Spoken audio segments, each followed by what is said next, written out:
राष्ट्रवादीमध्ये महायुतीसोबत लढण्यास राष्ट्रवादीचे प्रयत्न सुरू आहेत। शिवाजीराव नलावडे यांनी आशिष शेलार यांची भेट घेतली आहे। राष्ट्रवादीचे नेते शिवाजीराव नलावडे शेलार यांच्या भेटीला मुंबईत एकत्र लढण्याबाबत शेलारांसोबत चर्चा झाली आहे। मलिकांकडे सूत्र असेपर्यंत युती नाहीच असं शेलार यांनी म्हटलंय।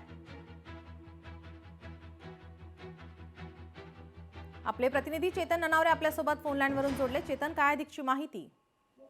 निश्चितच दिल्लीमा महापालिकेचा रणसंग्राम आता सुरू झालेला आहे आणि अर्ज भरण्याआधी जागा वाटपाचा जो तिढा आहे तो सोडवण्याचा प्रयत्न महायुतीमध्ये दिसून येत आहे। दरम्यान आज रिपाई बरोबर भाजपने पहिली बैठक घेतली, आता थोड्याच वेळात दुसरी बैठक शिवसेनेबरोबर सुरू होत आहे।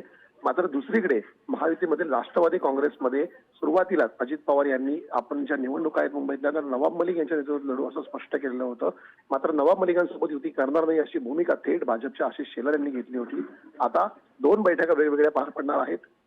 एका बैठकीमध्ये नवाब मलिक, सना मलिक आणि झिशान सिद्दीकी यांच्यातर्फे मुंबई महापालिकेमधील जागा वाटप आणि एकंदरीत रणनीती संदर्भात चर्चा होत असताना दुसरीकडे शिवाजीराव नलावडे जे आहेत राष्ट्रवादीचे नेते त्यांनी आशिष शेलार यांची भेट घेतलेली आहे आणि महायुतीमध्ये एकत्र लढण्याचा जो प्रस्ताव आहे तो सादर केलेला आहे।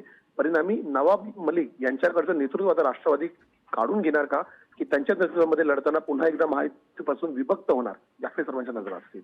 जी, धन्यवाद आपण दिलेल्या माहितीसाठी।